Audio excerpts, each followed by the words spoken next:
Goeiemôre, vandag is donderdag, die 10de van April en ek wil met jou deel van om 'n lewe te leef vreesloos. 1 Johannes 4 vers 18 sê, volmaakte liefde dryf vrees uit. Jep, dit is waar. Selfs kinders van God ervaar soms vrees. En dis nie omdat God nie teenwoordig is in hulle lewe nie, maar omdat ons as mense soms sukkel om sy teenwoordigheid ten volle te vertrou in elke situasie. Soms ervaar ek vrees, word ek bang wat 'n emosie is, omdat ek in 'n sekere situasie nog geestelik moet groei en God is besig om my te leer om daardie emosie van vrees te oorwin en om op hom te vertrou bokant die emosie van vrees, of omdat ek vergeet het van sy beloftes in sy woord vir my as sy kind, of omdat ek vergeet het wie ek eintlik in hom is, 'n erfgenaam van die koninkryk en geliefde van die Vader, of omdat ek miskien nog emosionele wonde dra binne in my en bang is vir mislukking, maar hou goeie moed. Vader wil jou wonde heel maak. Maar hier is die hoop.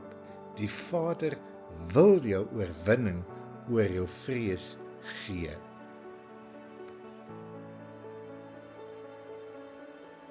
Vader moedig ons aan. En hierdie is sy woord om vreesloos te lewe. Die teenwoordigheid van die emosie, vrees, beteken nie dat jy nie 'n ware kind van God is nie. Dit beteken net Vader gee jou 'n uitdaging om nader aan hom te beweeg. Om bang te wees is 'n geleentheid om geloof te kies. Die Vader is volmaakte liefde. En as ek hom glo in 'n situasie wat my bang maak, dan gee ek hom meer beheer binne in my. Daardie beheer wat ek hom dan gee, is wat die vrees uitdryf. Hierdie oorwinning is 'n geloofding, 'n gutsding wat vir jou om op beslag te lê. Met ander woorde, om dit joune te maak. Glo die woord van die Here as hy sê vir jou in die volgende. Romeine 8 vers 15. Julle het immers nie die gees van slawerny ontvang om weer bang te wees nie, maar julle het die gees van aanneming tot kinders ontvang, deur wie ons roep Abba Vader. Ek is nie 'n slaaf van my omstandighede of van vrees nie, want ek is 'n kind van God. Wat kan 'n mens of 'n gees dan aan my doen? 2 Timoteus 1 vers 7 sê, want God het ons nie 'n gees van vreesagtigheid gegee nie, maar van krag en liefde en selfbeheersing. Vrees kom nie van God af nie. Hy gee ons krag en liefde en 'n vaste gees.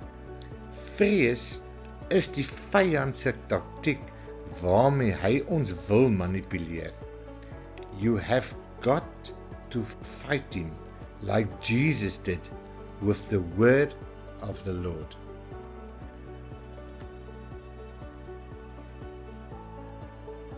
Jesaja 41 vers 10. Moenie bang wees nie, want ek is met jou.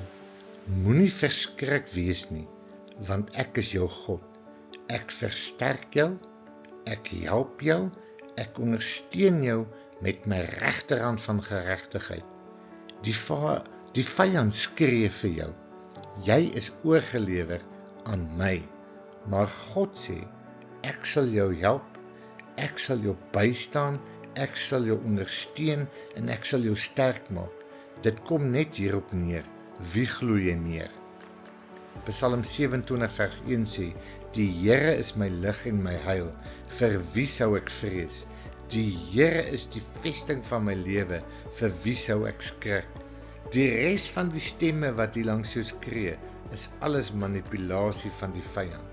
Galasiërs 5 vers 1 sê, Christus het ons vrygemaak om werklik vry te wees. Staan dan vas en moenie weer onder hierdie juk van slawerny gebring word nie. Hy het 'n baie duur prys vir jou en my vryheid betaal. Dit gaan oor om die waarheid te kies bo die leuen. God gee sy kinders die moontlikheid om 'n lewe van geloof en oorwinning te hê oor vrees. Maar soos enige geskenk moet ons dit by die Vader neem wanneer hy dit vir ons gee.